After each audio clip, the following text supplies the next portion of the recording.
words are hard. And if you've been on this channel before, you know that words are hard for me in just normal speak. So imagine what tries to happen or does happen. See, I'm having trouble right now. What happens when I actually try to be eloquent and express critical thinking thoughts with this? Oftentimes, not what is happening up here, and not what I would write down whenever I have more time to actually think about it and flesh it out. However, I want to improve on that. I want to get better. It all kind of started at Georgetown. I didn't plan on wearing this for this intro. I worked out today, and this is my athletic shirt. I noticed that a lot of my ghostly elite classmates were a lot better about expressing themselves when it came to literature and theory and concepts and reading between the lines and stuff like that in class discussions. And oftentimes I felt stupid. I just felt stupid. And I love reading history. I love reading essays and nonfiction and stuff like that. And I would love to actually feel more confident and more comfortable discussing it with y'all, with friends, with family, just whenever the mood strikes me. And the only way to get better is by stinking at first. Like I said, I'm already comfortable with my writing, but I want to get better about actually verbally expressing it, making it a normalized habit for me to start thinking in that sort of pattern, working through the thoughts as I'm speaking them out loud. And so to do that, I'm going to do a little bit of a challenge. For the entire month of May, every single morning, I'm going to either read a poem, a short story, or an essay. You almost saw four fingers there, but no, you didn't. After I read one of these every single morning, I'm just going to express the summary and my thoughts with you. There's really no end game here except for just getting into the practice of it, reading some good stuff, and having a good time. So without further ado, let's get more smarticle. Hi, hello, we are on morning one of this. I honestly probably should have started this on May 1st, that way I could do it the whole month, but I don't care. It is clearly a very beautiful morning. We've had a past couple days with like a lot of rain and gloominess and stuff like that, and I have to stay inside for a majority of the day to get some stuff done. I really wanted to come out and enjoy the sun while I could though, and what better time than to drink coffee and read my story. It is, I'm not wearing my watch, it's about 9:30 a.m. and the sun is already just... This morning, I was deciding between Barbara Kingsolver's short stories or Ursula K. Le Guin's essays. And I asked M, because M is my arbiter of taste, and M said Le Guin. So today we're going to start in this. This is Ursula K. Le Guin's essay collection, Dancing at the Edge of the World, Women, Thoughts on Words, Women, and Places. I've never read anything by Ursula K. Le Guin. I've wanted to, I just haven't gotten there yet. So this will be an interesting introduction. The first essay is titled The Space Crone, and I'm gonna sit here and read it, and then I guess I'll give you some thoughts at the end of it. Because it's only like 4 pages, so let's do it.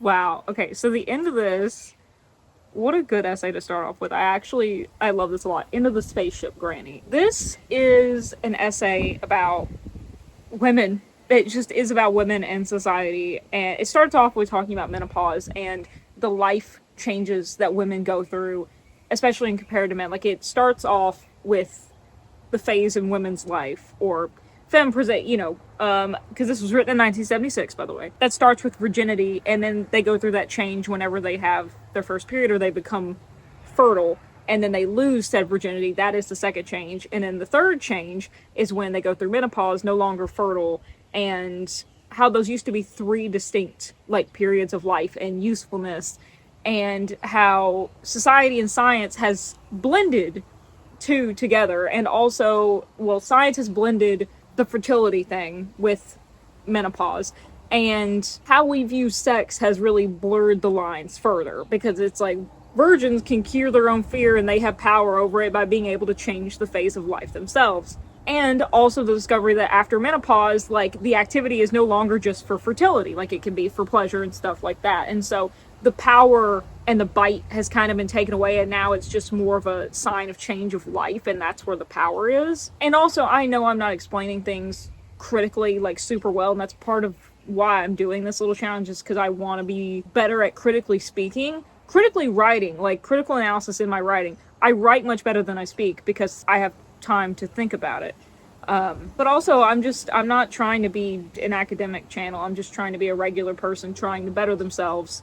So what do you want? Too bad. What I want. And it really talks about how those changes of life should be seen as a blessing because they're all encompassing of the full human experience. Having seen life, having seen death, having to go through these changes. She refers to menopause as birthing. Like, even if you've never given birth fertility wise, you're having to give birth to yourself in another aspect of this phase of life because you can do things that a younger woman can't because you're viewed differently because of the societal skew. Whereas she mentions men only have one change of life, when they become a man. They never rebirth, they never go through these changes. It's kind of unmutable for them. Whereas women, they go through these phases of being seen and like how they are transitioned in society, and it's really fascinating, and I love the way she ends it of like if aliens came to our planet, and they were like, oh, we would like to take one to travel with us to learn about the human race, how the probably normal response would be to send like a young man, like in the prime of his life, but she would choose an older woman, one who has experience, one who has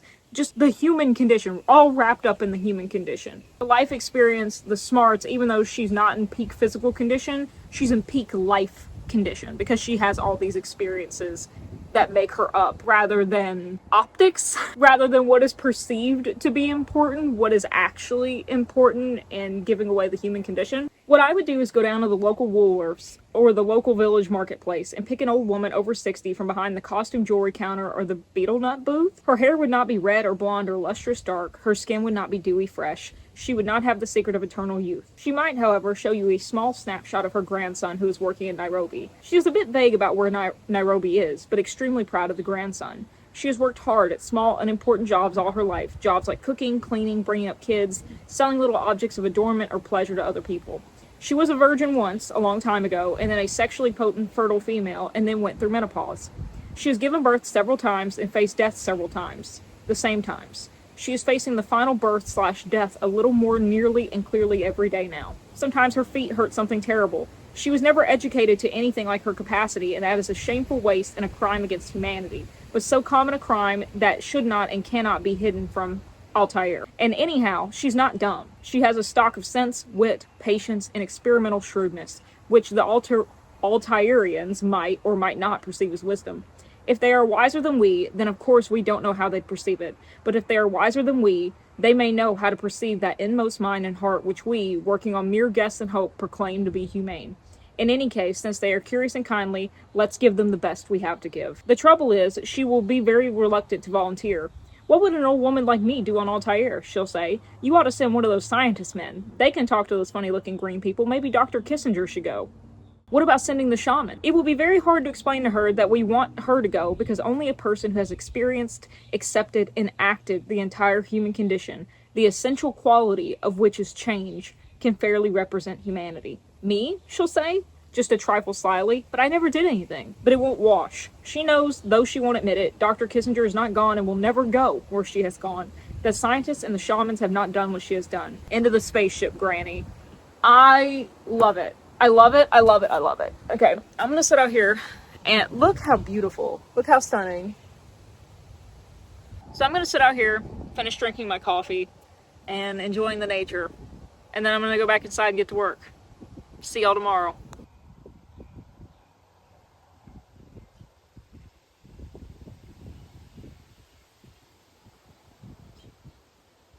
I'm gonna be completely and totally honest with you.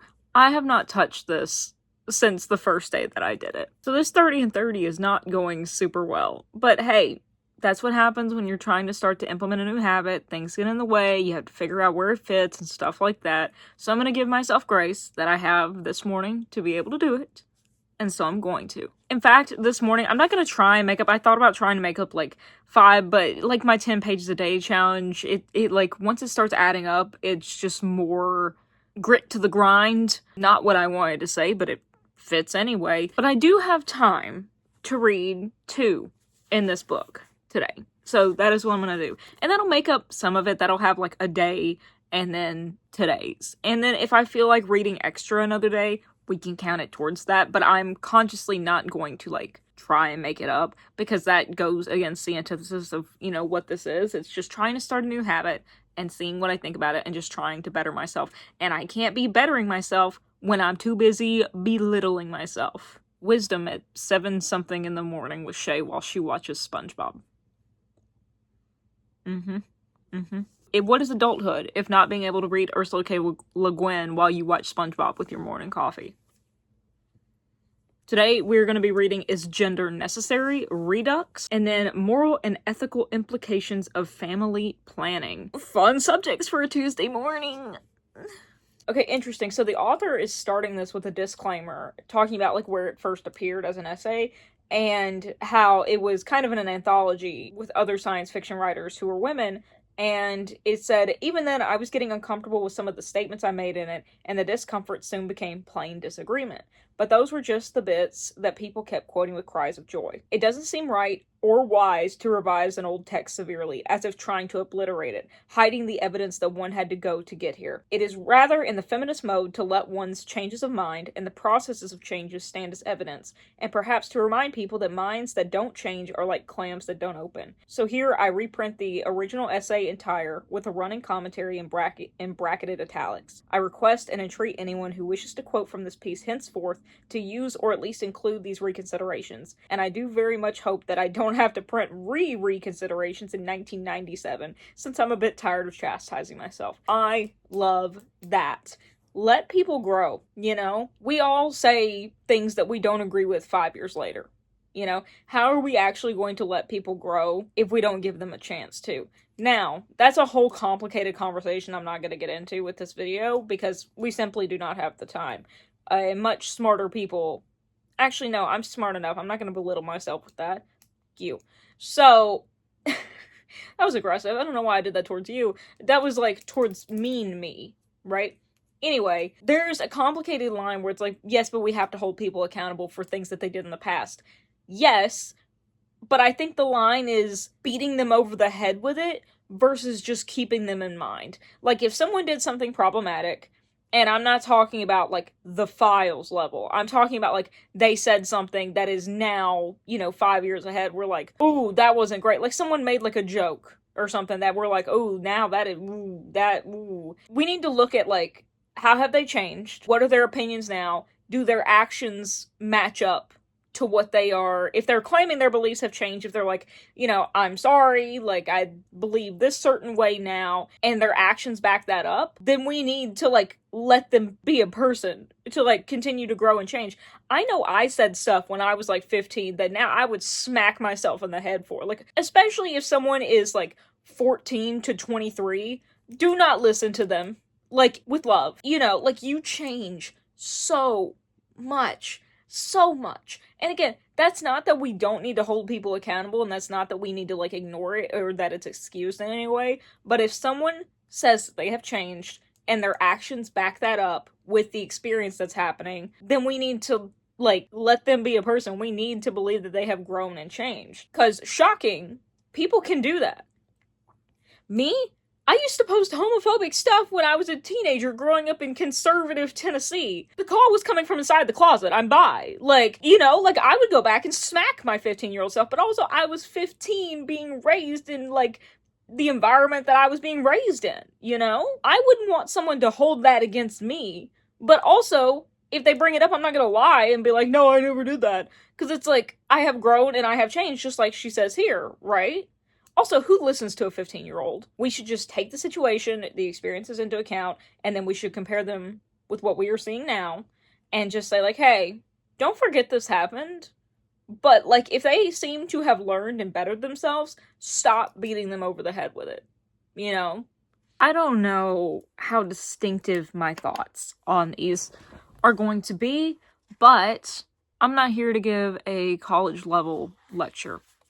So the first one I read was Is Gender Necessary?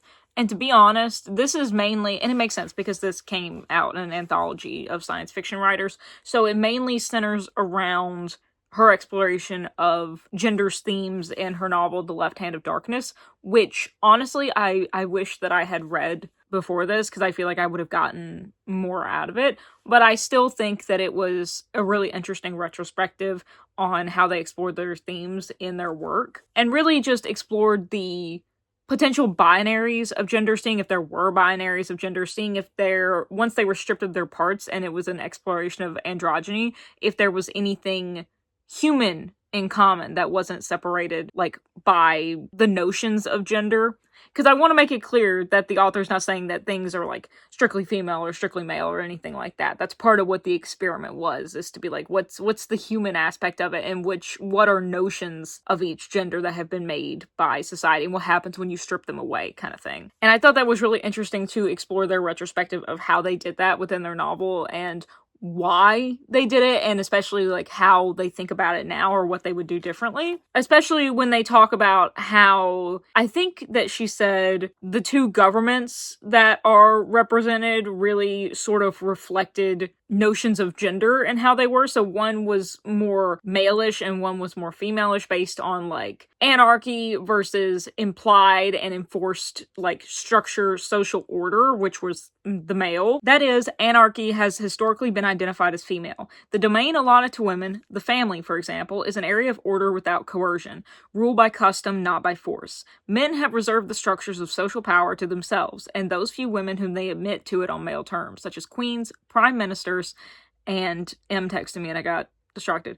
Men make the wars and peaces. Men make, enforce, and break the laws. On Gethin, the two polarities we perceive through our cultural conditioning as male and female are neither and are in balance. Consensus with authority, decentralizing with centralizing, flexible with rigid, circular with linear, hierarchy with network, but it is not a motionless balance. There being no such thing in life, and at the moment of the novel, it is wobbling perilously. So I guess rather to say the conceptions of what those concepts would be in association with gender when like we look at those systems and stripping them of those labels and seeing how they work together, how they either coalesce or they contradict and stuff like that. And really that's just kind of this exploration of all of it, which is really interesting. And the line that I liked at the end is, instead of a search for balance and integration, there is a struggle for dominance.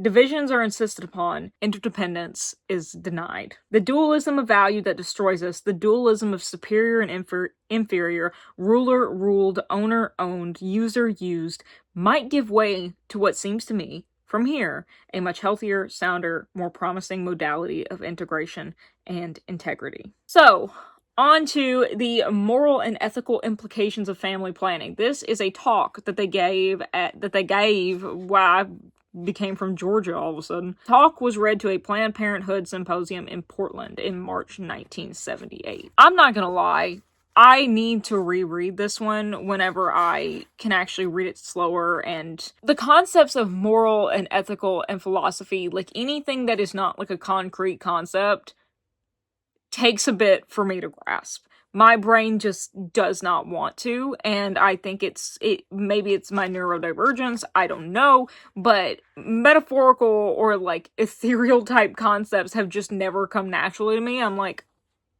I need you to explain it to me in concrete terms, or at least give me concrete examples. However, that's not to say that this was not understandable, it's just I think I would get more out of it if I actually took more time probably tonight and reread it over after it's like sizzled a little bit in my brain. But it really describes the differences between moral and ethical. Like, is moral being a set of rules that has been prescribed, and it's like how it's more of a personal choice rather than a set choice. Yeah, like the discussion that ethics are more like a set of guiding rules, like they are more strict, whereas moral depends on the person because it's more about the character and the personal dilemma and the personal choices. And how a lot of ethics that we perceive to prescribe along with morals have been man-made ethics, both in gender and just both in concept. So male-made and also just like human-made, not like a universal ethic. Whereas man-made ethics differ most radically from female morality, from what women think and feel to be right and wrong, is precisely in this area where we need a new morality,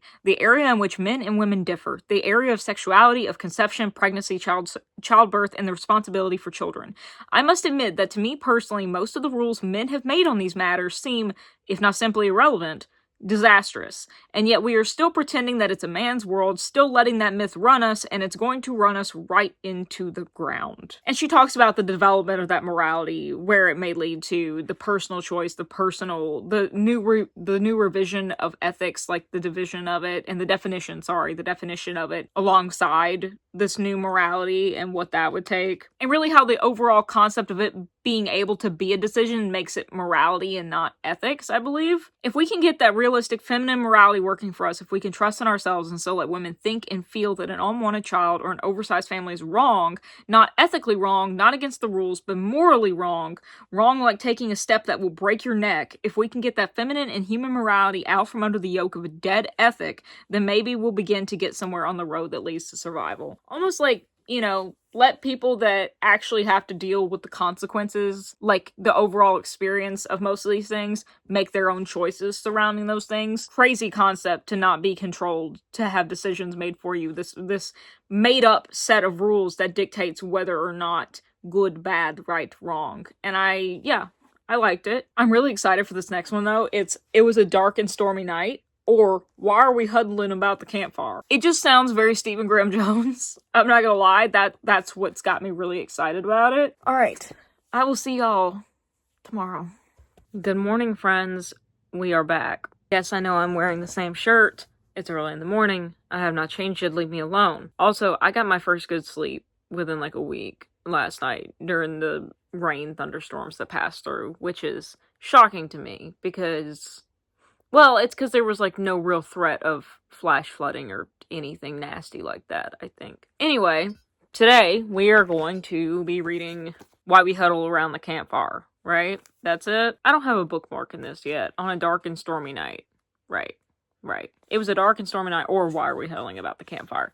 That is going to be our essay for today. I might read an extra one today, but I have things to do this morning, so we're just going to start with one.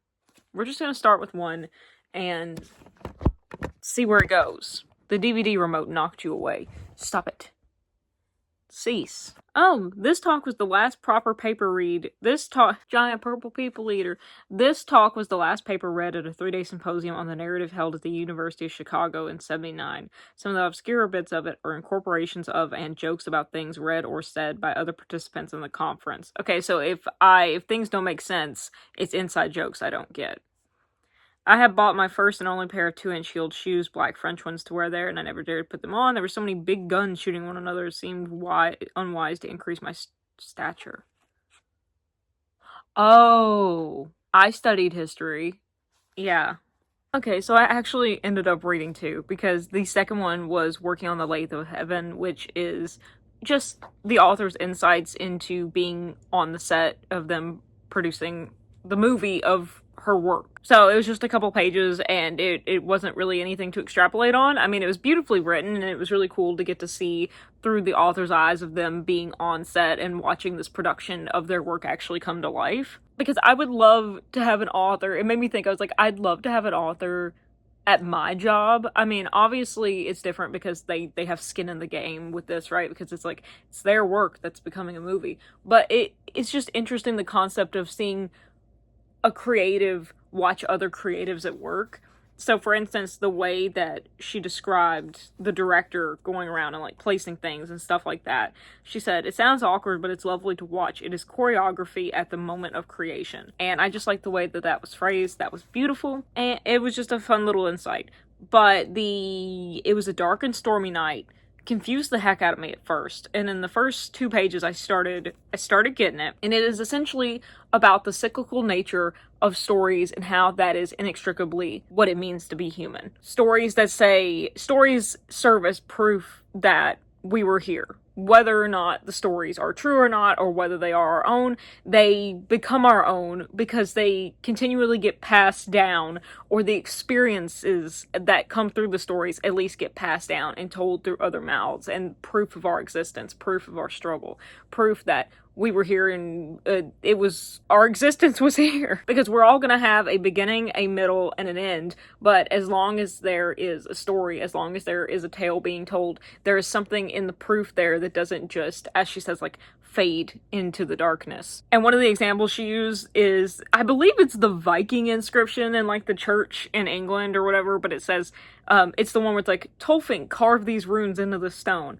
And she says, yet I would say Tolfink was a reliable narrator. Tolfink bore witness at least to the existence of Tolfink, a human being unwilling to dissolve entirely into his surroundings. At which I love. I love how important stories are in serving as a vehicle to keep us going. That it read like a game of telephone at first, and I think that's exactly what it was going for, and it nailed it. Because life and storytelling and passing down tales and stories and how they grow and how they change, life is essentially a game of telephone when it comes to memories and what we inherit and what we leave behind in terms of legacy and memories and stuff like that. So I really like that. That is something that I would definitely love to think more on.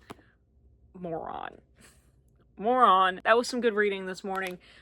I might read another tonight, probably not. I will probably just see y'all tomorrow. Well, hello there, friends. We are back. It's a good Thursday morning, and today we are going to be reading some thoughts on narrative. This paper incorporates parts of a certain lecture given at Portland State University in the spring of 1980. Recently, at a 3-day-long symposium on narrative, I learned that it's unsafe to say anything much about narrative, because if a post-structuralist doesn't get you, a deconstructionalist will, and that is academia in a nutshell. Let's be totally honest with ourselves. Okay, I'm gonna read this. We'll be back. Alright, I'm back. And I quite like this one, especially as a writer myself. I found it really interesting. I didn't agree with all of her points, but I think that we could come to a consensus on them, because I may be reading things a little bit too literally, ironically enough.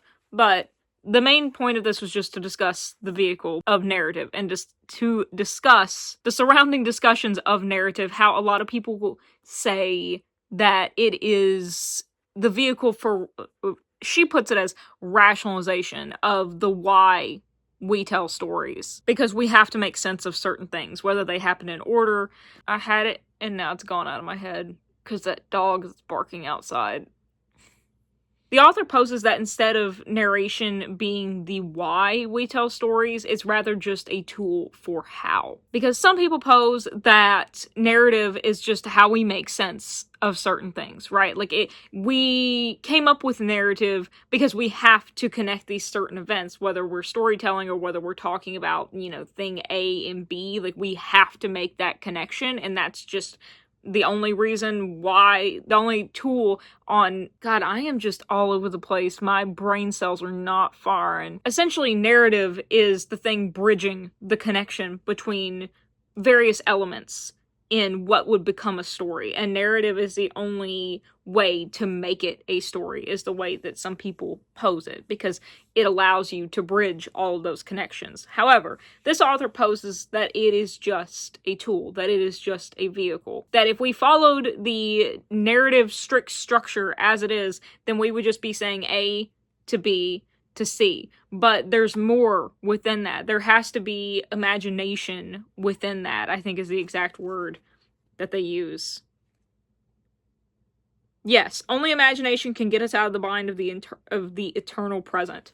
Yes. And they use this really good example of dreams, about how our brain makes sense of dreams, because we can talk about, oh, well, there was, this, and then there was this, but it's the development between those things that make the story the story. Like, we fill those gaps in ourselves. And it was really interesting to see how something that could be seen as so clinical and something that could be seen as so kind of strictly a structure is actually a lot more creative than just on the surface. Because it is our experiences, it's our fears, it's our hopes, it's our dreams, it's our experience and how we want to move forward as humans that will drive the story to carry on forward, that drives us to actually make sense in the in-between and to carry on with the story, because they also make a good example of scientific papers being in present tense rather than a lot of stories how they talk in past tense, because we know that the story is going to move forward towards the present because it happened back then.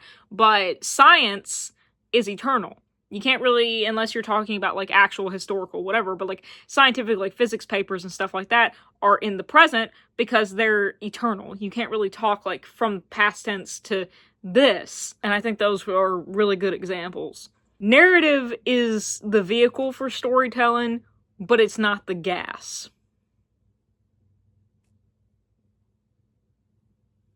Does that make sense? I feel like that makes sense.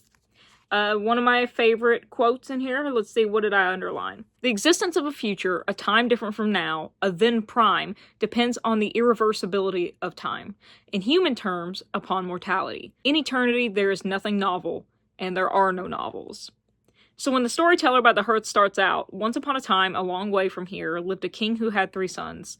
That story will be telling us that things change, that events have consequences, that choices are to be made, and that the king does not live forever. Narrative is a stratagem of mortality. It is a means, a way of living. It does not seek immortality. It does not seek to triumph over or escape from time, as lyric poetry does. It asserts, affirms, participates in directional time, time experience, time as meaningful. If the human mind had a temporal spectrum, the nirvana of the physicist or the mystic would be way over in the ultraviolet, and at the opposite end, in the infrared, would be Wuthering Heights. See, this is a really interesting juxtaposition compared to the story that we just read about why we huddle around the campfire, which is essentially saying that the drive for storytelling is, well, I shouldn't say essentially saying, because that is like a declarative almost, but the implication is that one of the reasons people tell stories is to, in a way, sort of gain mortality in the human spirit. Like, it's just something within our nature to have that sort of immortality, to not fade into that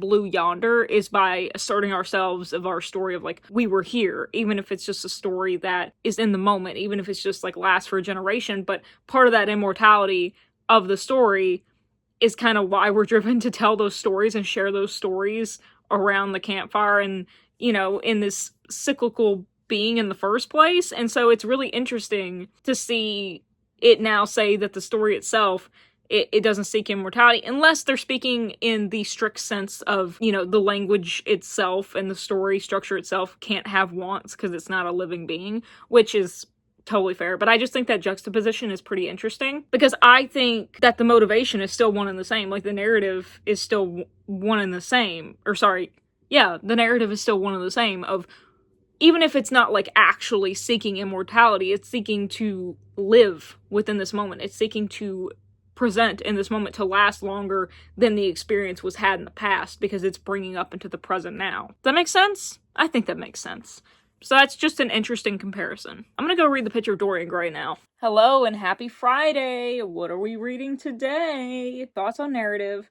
We have world making. It's only 2 pages. So what if I read the next one that is also only 2 pages? And then I think we'd be mostly caught up. Again, I'm not really worried that much about catching up, but actually, I think that would be 3 out of 5 that I'm caught up on, so that would be nice. I think I'm going to do that. So we're going to read World Making and Hunger. So World Making is from 1981. It says, I was invited to participate in a symposium called Lost Worlds and Future Worlds at Stanford. The text of my short contribution as follows. And then Hunger is to publicize the Oxfam America Fast for the Hungry in 1981. The Portland Food Bank held a food for thought luncheon meeting, which I was asked to speak briefly. Okay, let's go. Also, this weird bruise on my arm. Probably from my dogs.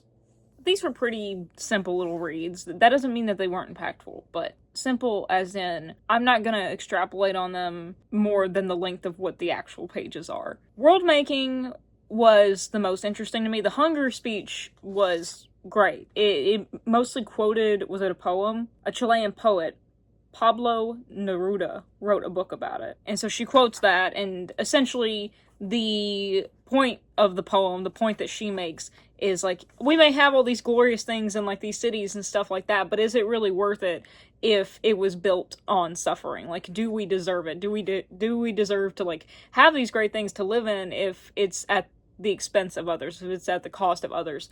And we need to focus on fixing those problems, and then building on a worthy foundation, building up instead of tearing down to build up. Which is really nice. We really need to hear that in today's society too. It will never not be relevant as long as there is greed, which will be forever. World making was interesting because she puts out the dichotomy of making new worlds versus the existence of old, and a lot of the examples she gives are real world examples. So, for instance, to the Spanish, America was a new world, but to the natives who already lived here, it's like, no, it's our old world, because it has existed, but it didn't come into existence as a new world for the Spanish or for the conquistadors, whoever, until they were here. It didn't come into their zeitgeist, and so on and so on. But getting away from the more serious examples, she talks about the power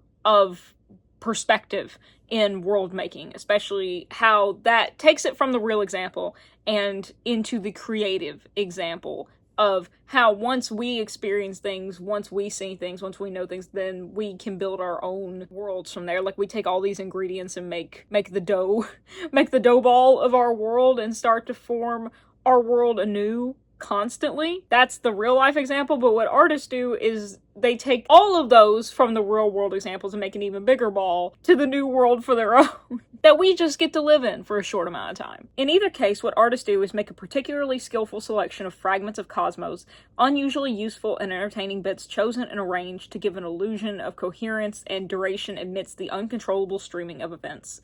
An artist makes the world her world. So, like I said, taking from lived experiences, taking from their known old worlds, and taking from the new worlds that they discover, and combining them into a unique experience that we get to live in, and make all those bits and pieces part of our new world, even if just for a short time. An artist makes her world the world for a little while, for as long as it takes to look at or listen to or watch or read the work of art. And then she goes on to talk about honoring the old worlds that we don't know but need to realize exist without us. We may know where we grew up, that may be our old world, but we don't know the world, we may not know the world there previous to our existence. Like, we may not know the names of the native peoples who live there, or their history, or their culture. Even within our old world, there's still new worlds to be discovered and then built upon. It was really interesting how we continuously world make for ourselves. Yeah, that was a good little jaunt. I'm cool, dude. That's what my dad says. Cool, dude, cool. I'm gonna go. See you tomorrow. Good morning. Once again, we are a few days behind because I had a busy weekend and I had to work and all that. But I think we are, I can't remember if I did Friday or not, so we might only be 2 behind, like the weekend actually behind, so it's not so bad. However, our next thing has 3 different parts to it. It's places names, and it's really long, but it's written in, like, verse format. I might try and, I could definitely read this all before I go to work, because I still have, like, an hour before I go to work, and it is only 24 pages. However, if I want to take my time and actually absorb this, I'm thinking about reading section 1 this morning, and then when I come home, that way I'm not rushing, I can read sections 2 and 3 tonight, and then we'll call that 3. Because as long as I take my time with them and digest them? I don't know, but that's what we're gonna start with, because it's my party, and I'll do what I want to. Specifications for this part of the journey. A middle-aged couple in a diesel VW start east from Portland, Oregon at 6 in the morning on the 7th of June, 1981, in the rain. What if I waited to read this till the 7th of June? Wouldn't that be crazy?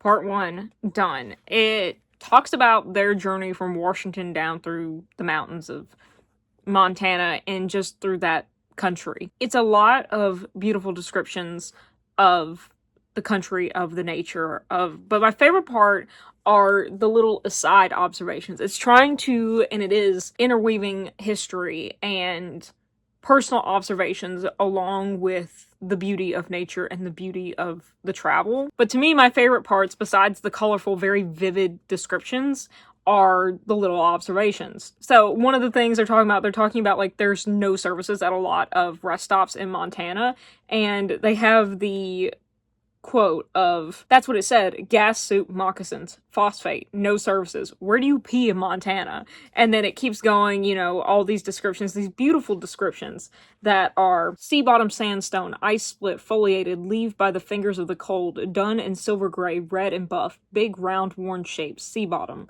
You know, like that stuff. But then you go through all that, and again, interspersed, it says, in Whitehall at the gas station, they won't let you have use the John unless you buy gas, and then they don't have diesel. Oh god, but there's a semi-defunct self-serve station, and they don't give a damn. They're in there busy arguing toothlessly in low, sullen voices, and the door of the John is propped open so it won't lock, so the builders working right outside can use it if they need to, and also they can see right in, and you can't shut the door, but who cares? And inside that door, another traveler has written in large letters, thank God for this toilet. Amen, amen, amen. And that's just so funny. And it's essentially really capturing what it's like to be on a very long road trip as someone who has driven more in my life than flown. Like, I used to drive back and forth to DC when I went to college. I never flew to DC to go back to school. Number one, couldn't afford it.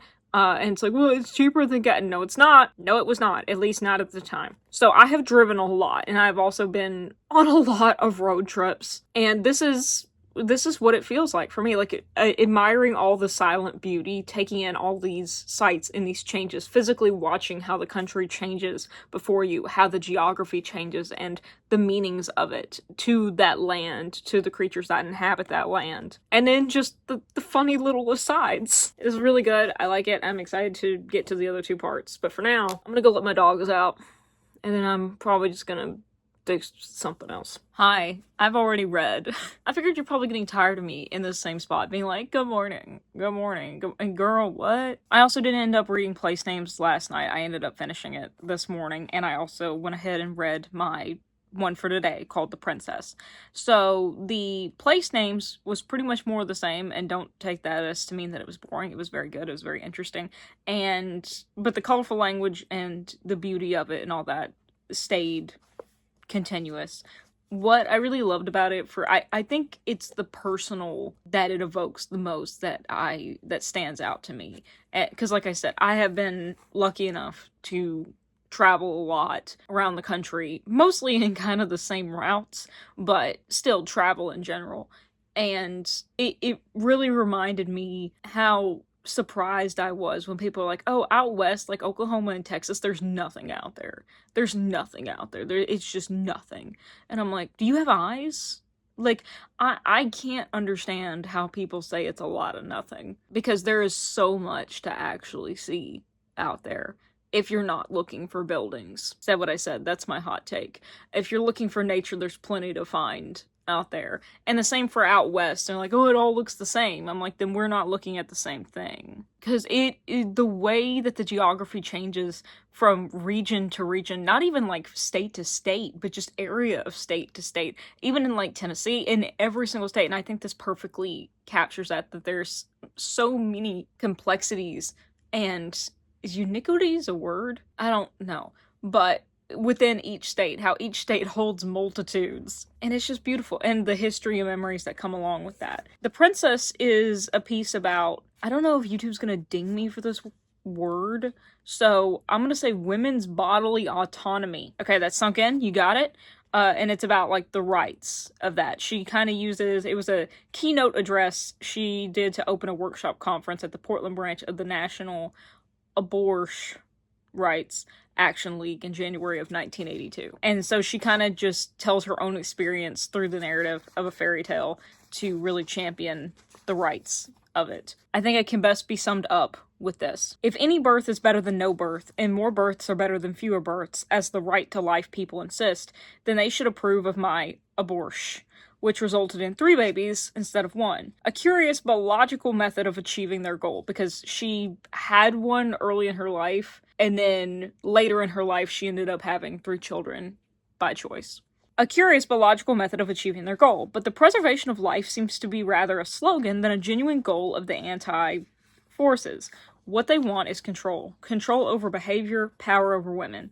Women in the anti-choice movement want to share in male power over women and do so by denying their own womanhood, their own rights and responsibilities. If there's a moral to my tale, it's something like this. In spite of everything the little princess had been taught by the male supremacist elements of her society, by high school scandals about why Sally dropped out of school in March, by novels extolling motherhood as woman's sole function, by the gynecologist furtiveness, by the existence of a law declaring it to be a crime, by the sleek extortionism of the doctor.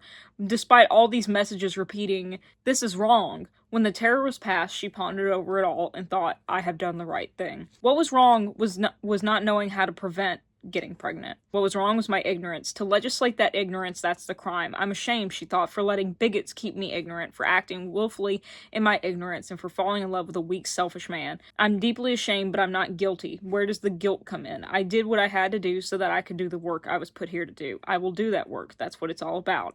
It's about taking responsibility. So I thought at the time, not very clearly, that I can think more clearly about it now and talk about it to you and to others. It is entirely due to the moral courage and strength of women and men who have been working these 30 years for the rights and dignity and freedom of women, including the right to. They set me free, and I am here to thank them in a promise solidarity. Beautiful. I love it. And I think that speaks for itself. So the next piece is a non-Euclidean view of California as a cold place to be. Okay, Ursula. I can't believe we're already 80 pages through this. I think I actually might put this down tomorrow just to change things up.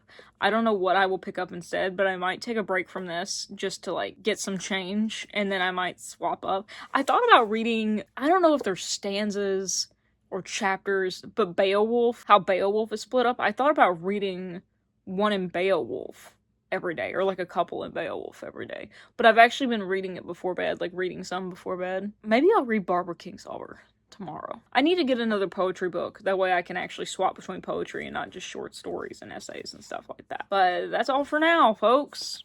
See you tomorrow. Hi. We're in a different location. I figured you could use the change of scenery. And also, we haven't talked in a few days. I've given up trying to catch up unless I just read a couple of poems because it's more about the practice and how it makes me feel rather than like an actual output number. Crazy concept that. It's more about the quality than the quantity. Last night, though, I needed something to read before bed, and I wasn't doing my hour before bed. I just wanted to read something before bed. So I picked up Miss Ursula K. Le Guin's book, the one we've been reading, and I read A Non-Euclidean View of California, which is possibly the worst thing to read before you go to sleep. Not because it's terrifying, but because the brain is like, you know? You'll have to excuse me. I have not had coffee nor breakfast, so my blood sugar is as we speak. So I'm gonna try and make this quick. Also, it's hot outside. It's already super hot. Rudely hot. Because I could use an ice cube. It's essentially about utopia.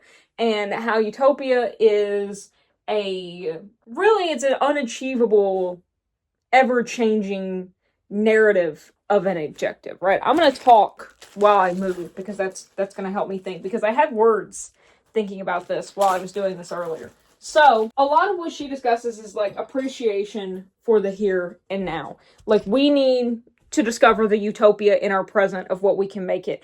And the utopias of our past that we can't even recognize the past. So how would we be able to have an appreciative version or actually be able to tell like what we wanted in the future? Because all these societies that we seem to have forgotten in the past had what we have as a vision of utopia. We have like this community, we have this unified, language, like no wars between each other, this peace and stuff.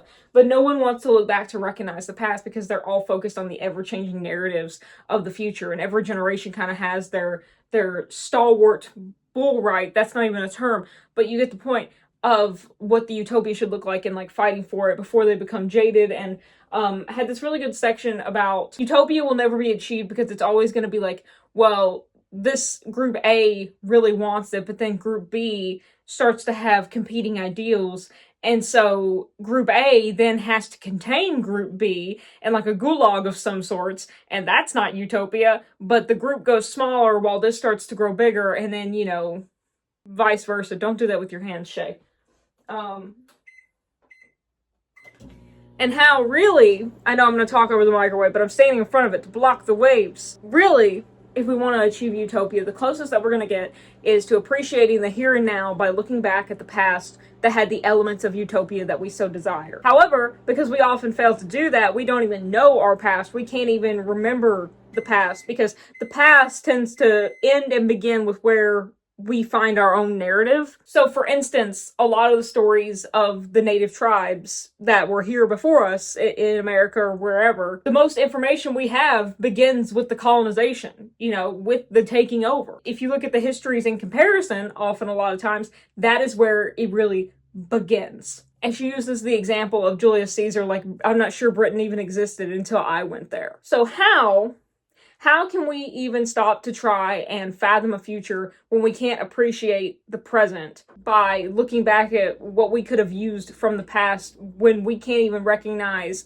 that the past was just fine without us in the aspects that we so want to achieve? And so really, we need a harmony, we need a harmonious look between all three elements, and really a focus on the here and now to look back and honor the past and recognize the past and the elements of the past that we so desire that had already existed and were there before us. That's already been done, and recognizing the future, what do we need to do to achieve that? But we don't want to do that because, number one, it's recognizing that we didn't do that it had been done before, and so we must have screwed up along the way to dissect that. And number two, that means changing our ways in a specific and descriptive now versus some kind of undescriptive and vague future where it's we don't have to take any accountability, responsibility now. We're working towards it now, and it's going to be in the future rather than taking accountability now. At least that's what I got from it at midnight. I was halfway falling asleep. How'd I do, Professor? Actually, I think I did pretty good. Gwen would probably be like, idiot. I'm just kidding. No, that probably wouldn't. But how'd I do? I do okay? I think I did okay. You get all that? I liked it, and I probably would have liked it better had I been fully awake. But it seems like I got a really good amount out of it by being half asleep.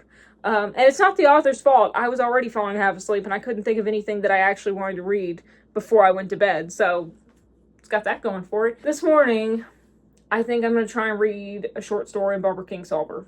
If I have time. My morning is kind of packed. We'll see. I'm going to eat breakfast first. Bye. We are back in our favorite spot. Yes, we are. And I am... Look, I'm dressed for the day. Shocking. And I'm here later than I want to be because I got called out of work today. Not for doing anything bad. It's just they didn't need me to come in and do anything. So my structure and routine got upended. And I have a tattoo consult at 2. So I'm just kind of chilling in waiting mode at home. So I'm going to read the first story in this. Actually, joke's on you, I've already started reading it. I sat here and read about 4 or 5 pages, and I'm already loving it so very much. And I need to get a pen to annotate because I'm loving it that much already. And I will talk to you at the end of it.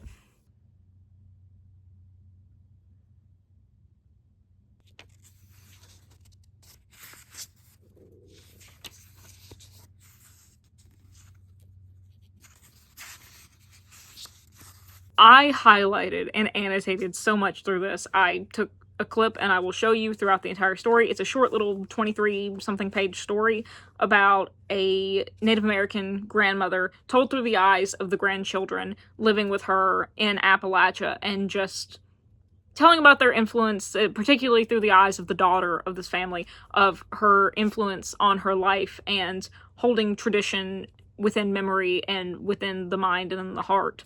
And also how conflicting identities come into play within the family, conflicting tradition, conflicting memory, and trying to coincide or coalesce with both, and especially not understanding it as a child. And really, the story surrounds the grandmother's passing. It's kind of told around her passing, the before and then the right before. In the tradition, they take a trip to kind of take her back to her homeland of where she came from. She's Cherokee, and she came from Tennessee, which, I'm pretty sure is not correct.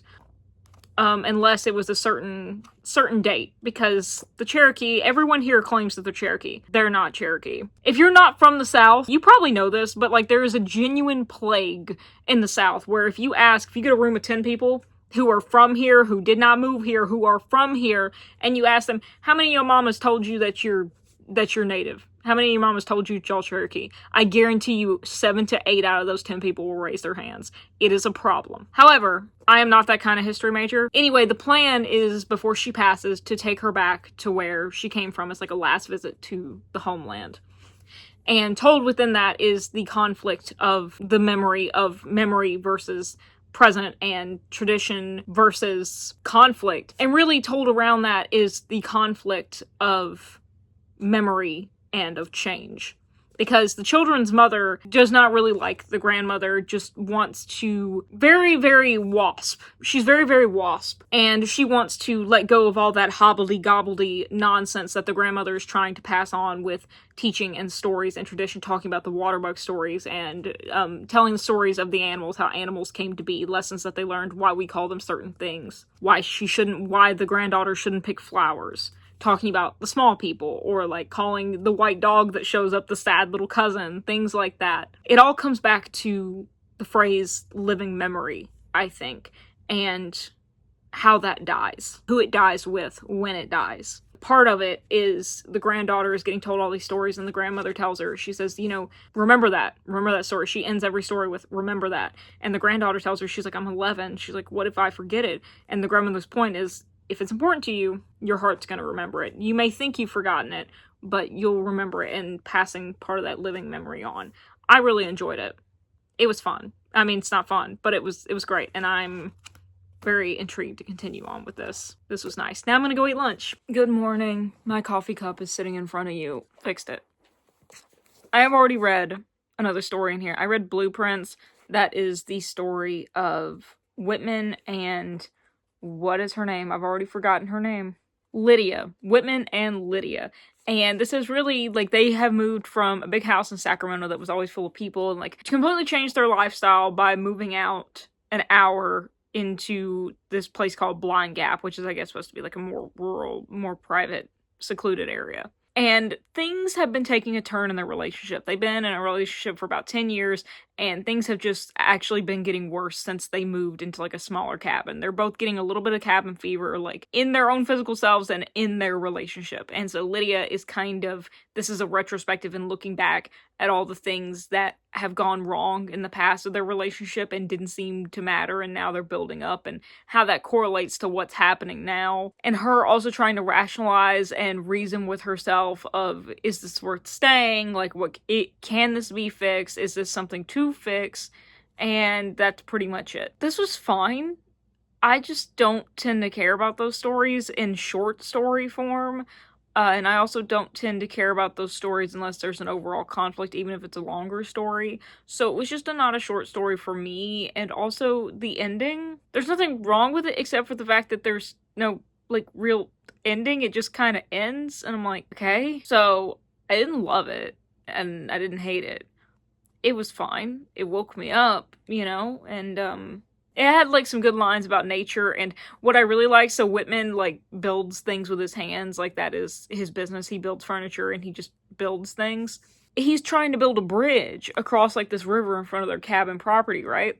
And Lydia's talking to one of the country neighbors about it, and the neighbor is like, hey, tell him he doesn't need to build a bridge next to that tree that's on the creek bank, because it'll wash away. And Lydia's like, okay, I'll tell him. And she tells Whitman, and he's like, oh, so what? She's a civil engineer? And as I was reading it, I was like, you fucking moron. That is why half the roads and half the bridges that are built here by the county and the city wash away, because no one listens to us. No one listens to the people that actually live here. I was like, that bridge is going to wash away. Because that's what happens if a tree is clinging onto the sides of the bank. If it gets up and it floods, it washes away the dirt and the rocks from underneath the roots, and it pulls it out, and then it goes on down the river. That's how flooding and erosion and trees work. It's almost like the people that have lived here and experienced it know what they're talking about. Shocker. So guess what happens? It rains, it floods, tree and the bridge are both taken. And I'm like, that's just a little bit of internalized rage towards the systems that be. This was good. What is the one that I have tomorrow?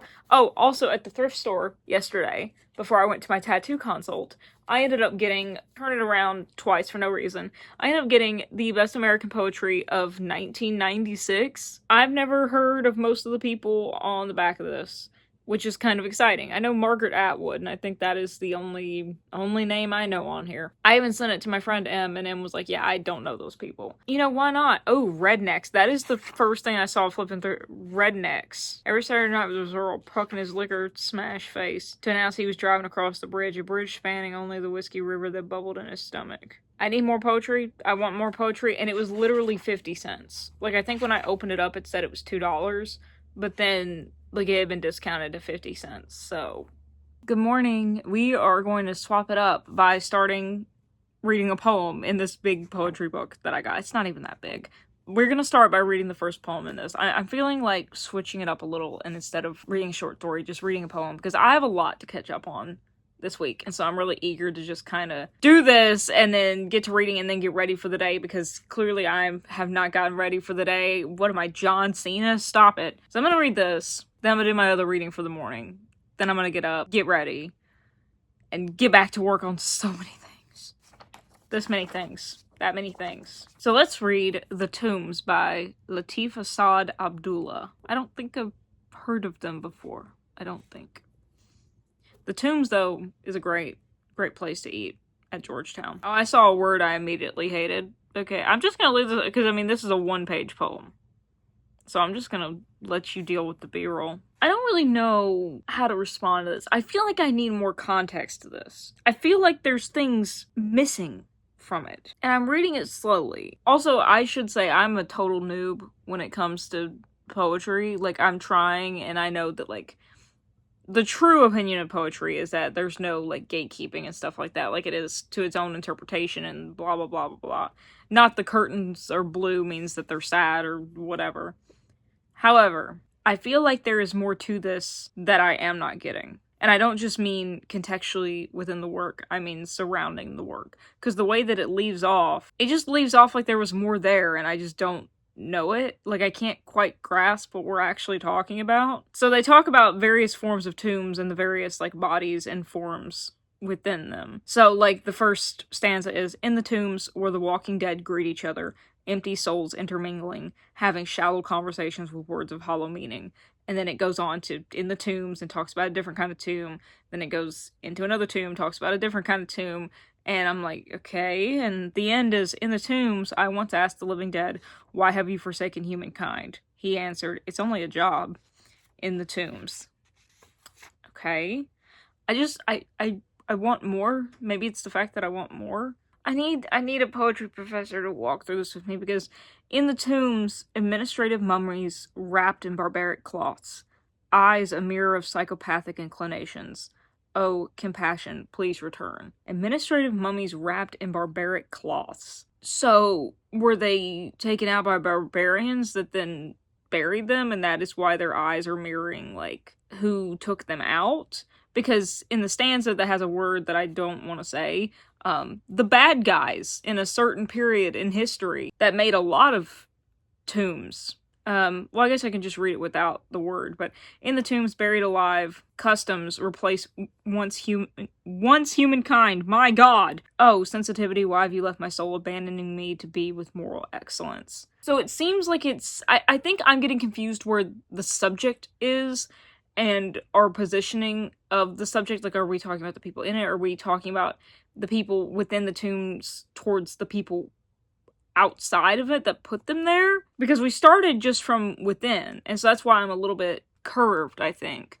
Because if we look at it as how the dead are viewing, like, the people that put them there, or, like, being sympathetic from the point of view of the dead towards, like, how they got there, that makes a little bit more sense, because customs replace once humankind, and then, like, speaking for the dead of sensitivity, why have you left my soul, abandoning me to be with moral excellence.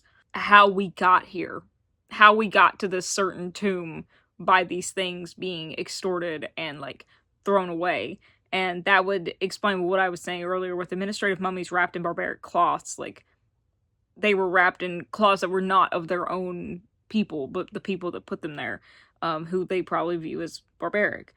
I is a mirror of psychopathic inclinations, like, oh, compassion, please return. If they had had compassion in the first place, then, like, they wouldn't be in a tomb. So that's interesting. I'm gonna have to think on that a little bit more.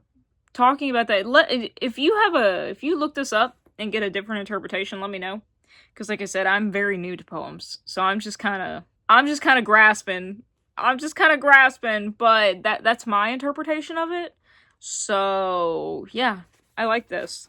I'm very interested to read the rest of this and because I do want to, like, take my time with it, right? Like, I don't just want to be like, done, 30 seconds. Like, I want to take my time. Like, this is the whole purpose of this exercise, to really, even if I don't fully understand what I read, that's not necessarily the goal, is to understand every caveat or every divot, but it's to make myself challenged to think in a different way. And it's okay to challenge yourself to think critically and still not fully get something. It's the fact that you're even trying to in the first place that is admirable, because if you're working your brain to work it out, that's the point. Sometimes you're just not gonna grasp things. Like, if you ask me to, like, tell you physics, like rocket science and stuff, there's probably some aspects that I could pick up within a page like this that I could pretty well explain back, but I would only get like 40% there, you know? But hey, even just showing the effort and the intent to get to that 40% means that you're already setting the groundwork to then get to that 60% later on, even if you don't get it right now. And that's okay. We're trying, we're learning, and we're having a good time. It's okay to not know things. My favorite high school teacher, my former ag teacher, who I love so very much, he used to tell us that ignorant in the terms that he would use it, not in the way we use it nowadays with bigotry and stuff like that. Like, now, not in the common way we so unfortunately have to use it in these common times. But in him just saying, oh, well, you don't know this, then you're ignorant on that. He would tell us, like, I know you've mostly heard it as an insult growing up your entire life. He was like, but admitting that you're ignorant on something should not be a shame. Ignorant, the simple meaning of the word is that you don't know it. And he's like, and that's nothing to be ashamed of. You should, if you want to admit that you're ignorant, but you're willing to learn, that's the important part. You know, you can say, hey, I'm ignorant on this subject, but I'm very interested to learn. What can I learn? How can I learn it? You know, it's better than pretending that you do know and then being caught in a lie and then looking really ignorant. So, thank you. Thank you, Mr. K. Okay, I will see y'all tomorrow. Hi. I did not update you for, like, the past 2 days, but I'm here now, so it's all good. I've read 3 poems, for the day before, yesterday, today, and I have complicated feelings. So, the first one that I read for the day before, we'll talk about Capital Punishment by Sherman Alexie. This one is from the point of view of a chef in a prison who is making a last meal for an Indian man, as they say, who is about to be on death row. I have complicated feelings because they're very observant in, like, what they feel for this Indian man, as they say. But I cook just right for the Indian man to be executed. The temperature is the thing. I once heard a story about a black man who was electrocuted in the chair and lived to tell about it, before the court decided to sit him back down an hour later and kill him all over again. I have an extra sandwich hidden away in the back of the refrigerator in case this Indian killer survives that first slow flip of the switch and gets hungry while he waits for the engineers to debate the flaws. I am not a witness. I prepared the last meal for free, just like I signed up for the last war. I think it's supposed to I don't like it that much. It feels very icky to me, and I can't tell. I'm on this weird fence about it, because I can't tell if that's the point. I think it's partially the point, but I think it's giving me an ick for the wrong reasons that are not part of the point. Do you know what I mean?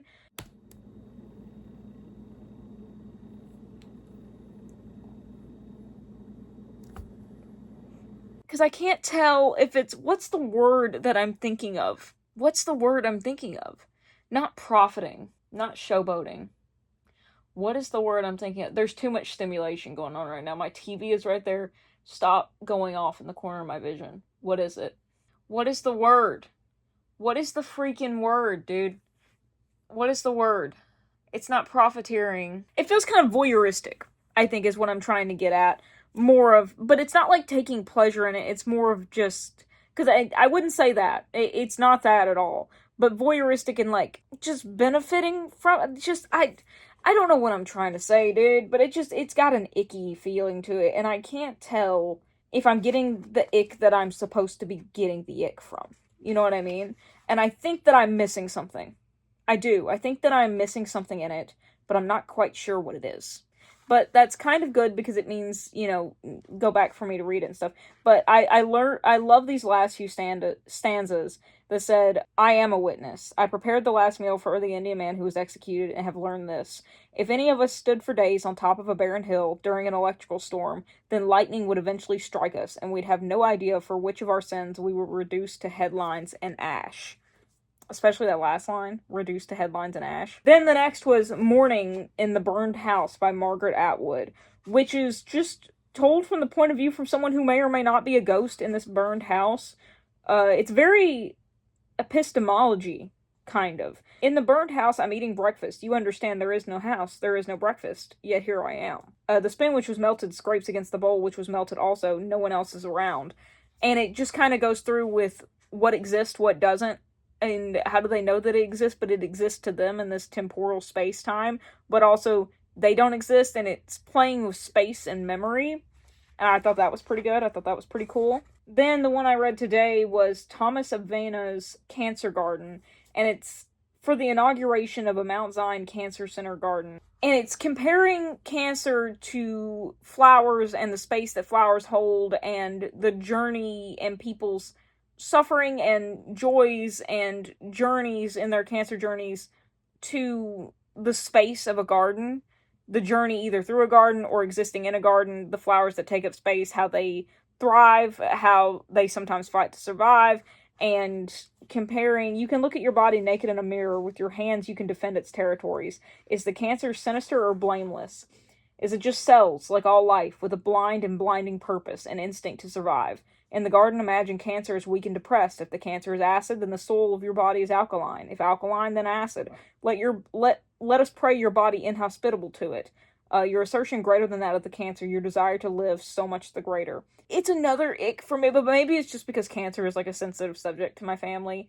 I get what it's going for, but to me I don't know, I think that cancer is such an ugly thing that I'm very uncomfortable with it being compared to, like, the beauty and the life and stuff of flowers. Like, it makes me very uncomfortable. But I get what they're going for, and I think for I don't know, like, I find it dichotomous to compare the struggles and the ugliness of cancer to the beauty and struggles of, like, a garden. It doesn't sit right with me, to be quite honest. But also, it's not about me. Yeah, tomorrow is the pork skin panorama. So far, this book is not doing well with things that are hitting for me. But I'm glad that I'm reading them. I'm glad I'm getting exposed to them. Check in tomorrow.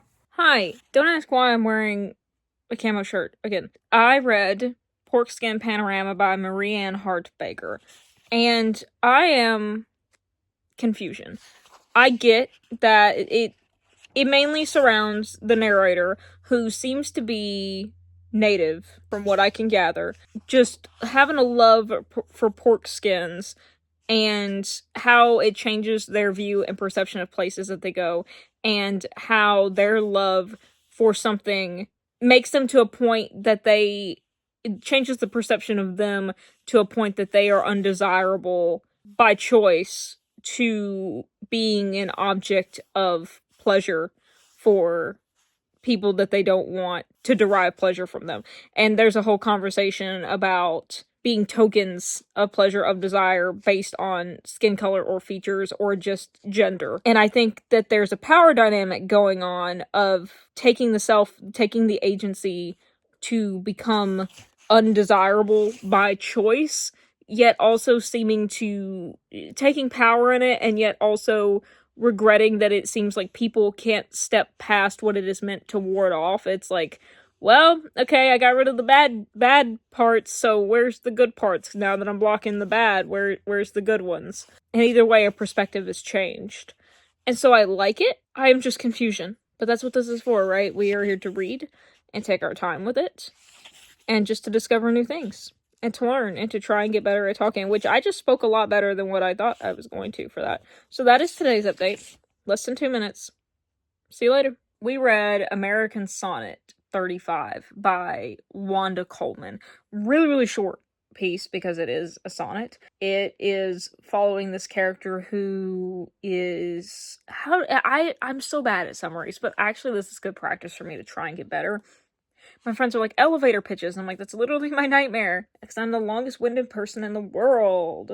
We have this woman character who is just sort of wandering, and it's sort of describing their almost spectral existential presence and the viewing of themselves and just how they exist, just their presence of existence. There's not really that much to say about it because there's not much to summarize, I should say, because there's not that much to it. However, there is more to be found, within the lines itself. That's why I don't say that there's not too much to say.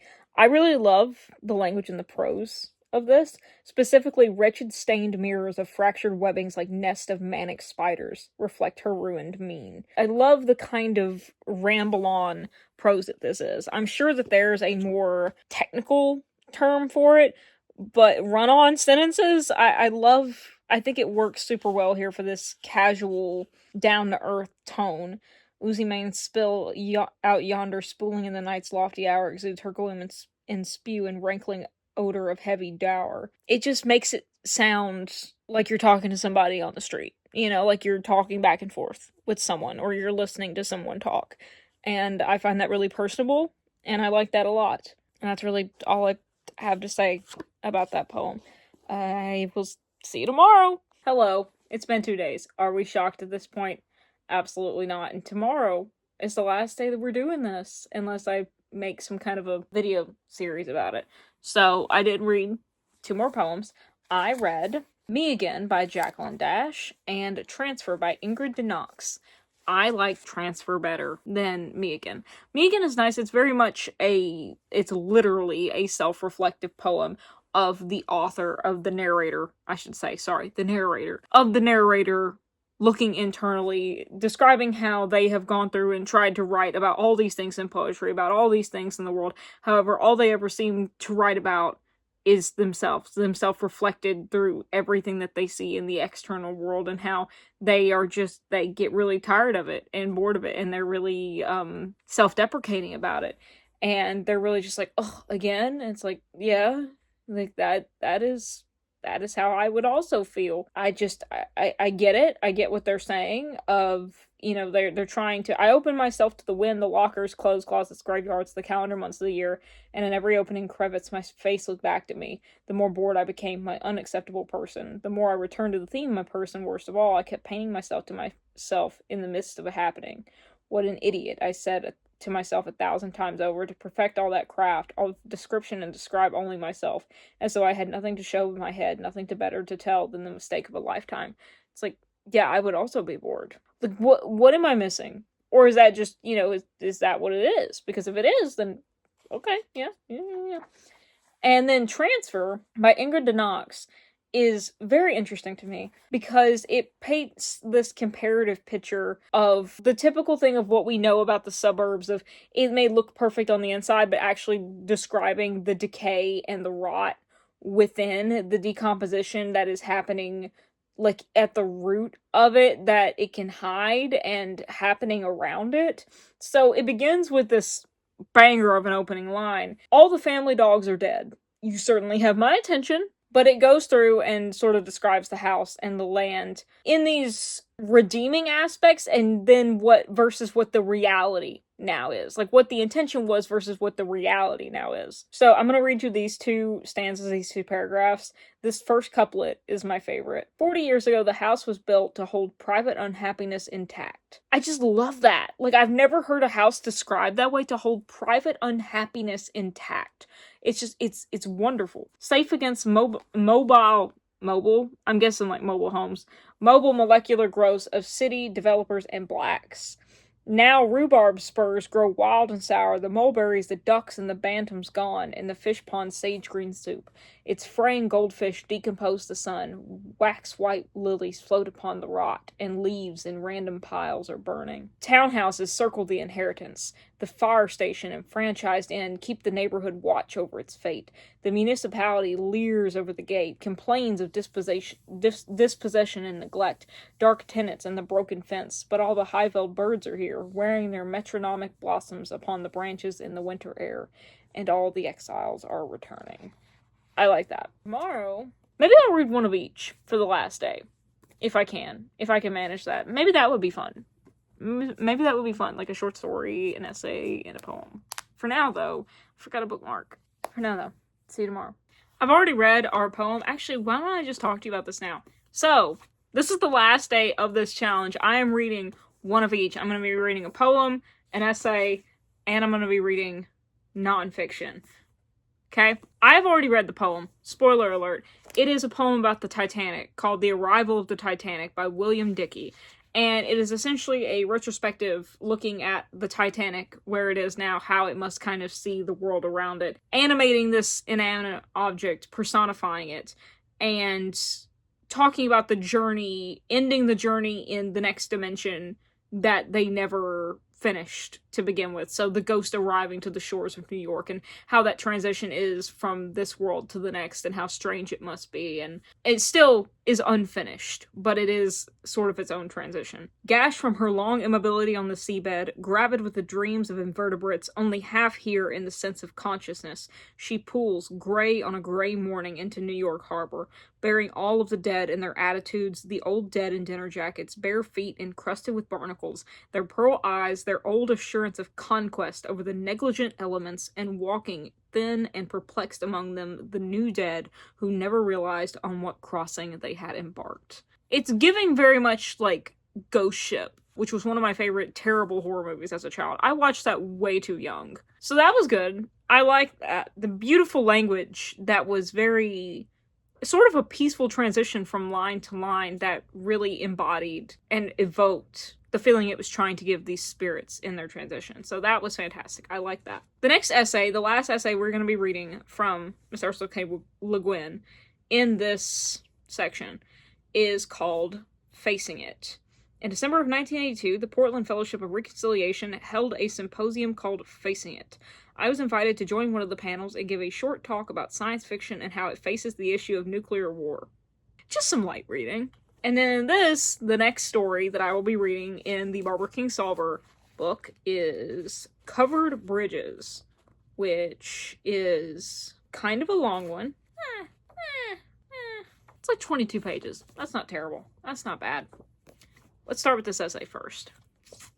I finished this one. This one is really just talking about the overall themes found in dystopian sort of writing, especially post-Hollow. I'm going to say that because I can't say the word because it will...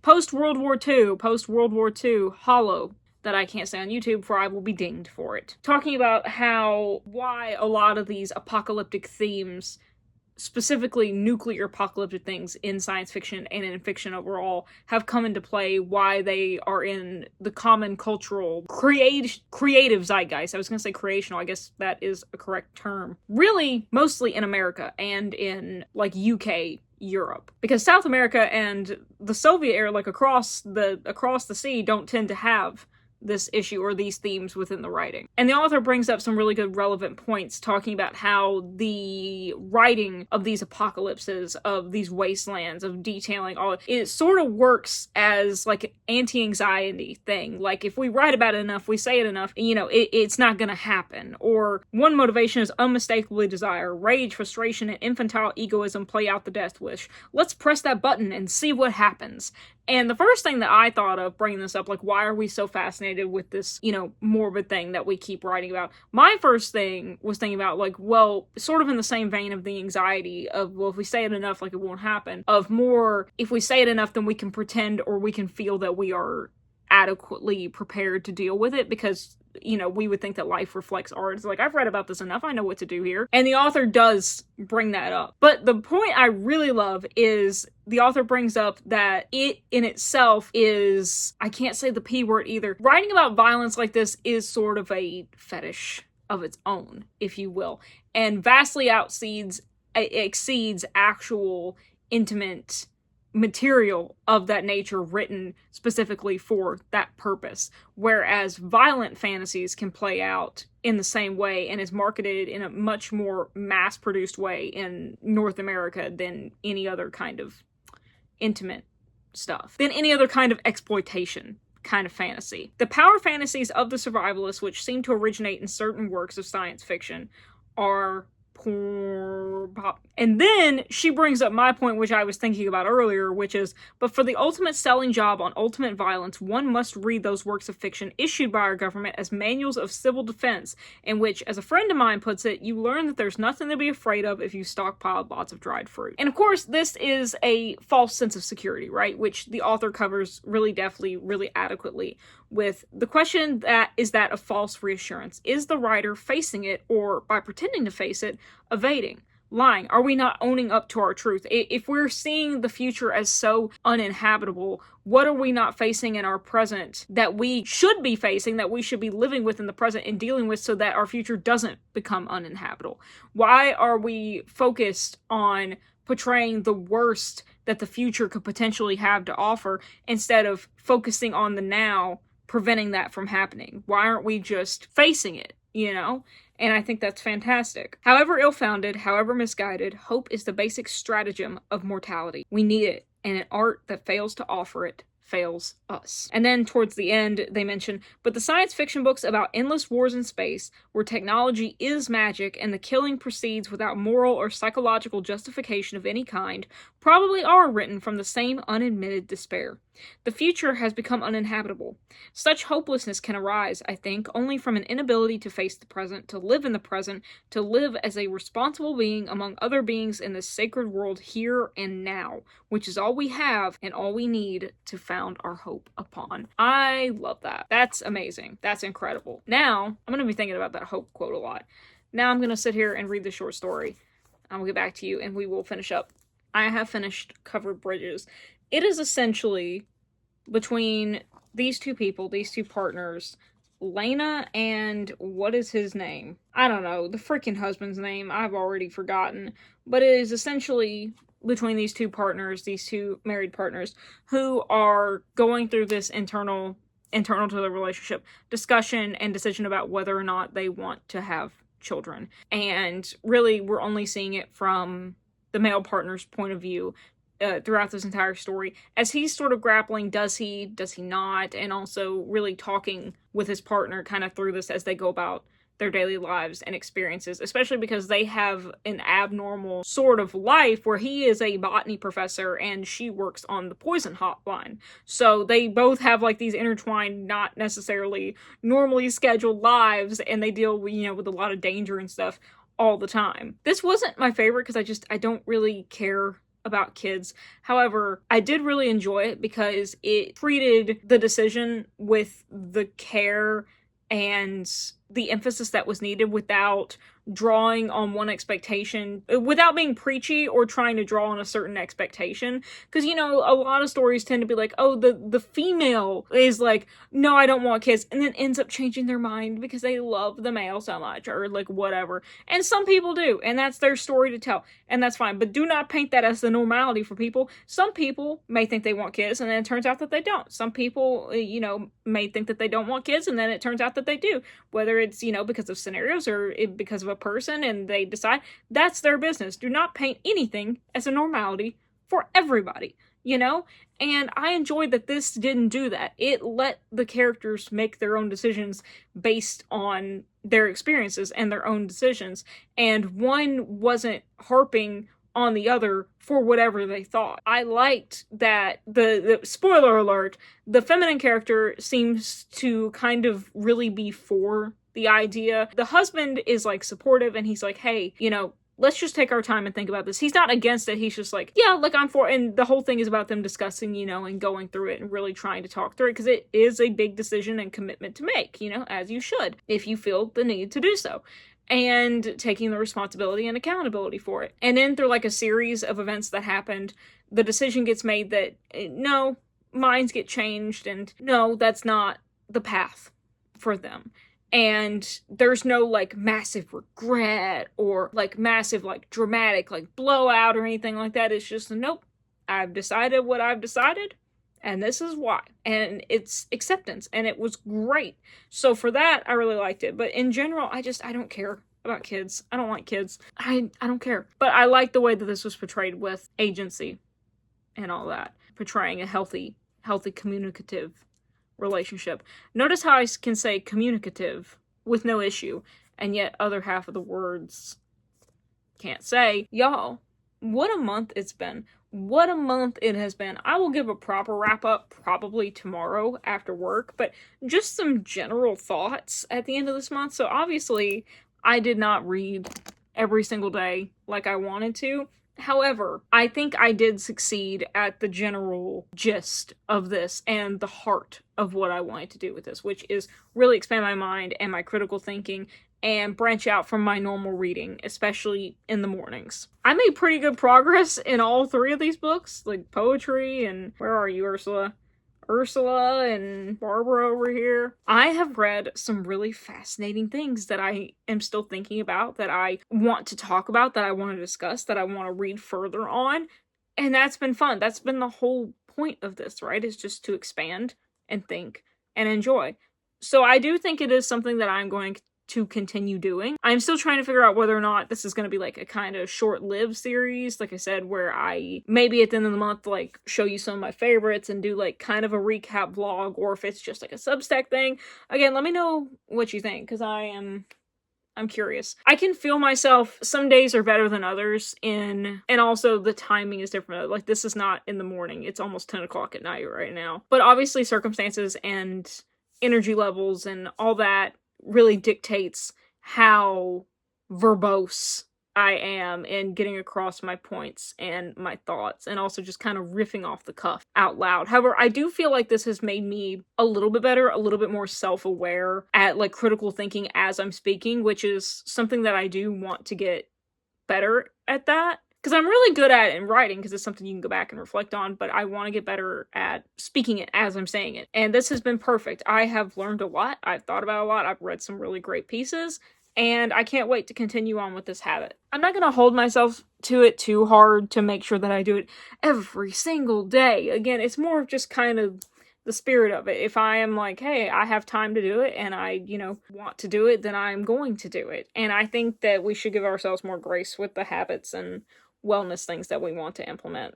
Just overall, just in general. I guess that's kind of the wrap up in and of itself though, isn't it? Like there's really not that much more to say after all that. Probably my favorite thing, I'll tell you my favorites, not specific pieces, but probably my favorite things that I have read during this whole thing have probably been the essays in Ursula K. Le Guin's. The short stories have been fine, the poems have been fine. Really, I have vibed the most with the essays in here.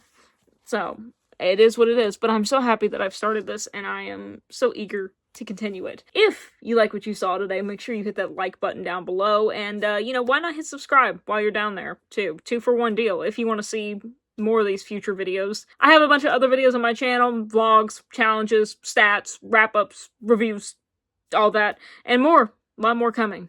Unfortunate for you. But for right now, thank you everybody so much for watching. I really appreciate it. And if you ain't heard it from anyone else today, I love you. Love and peace.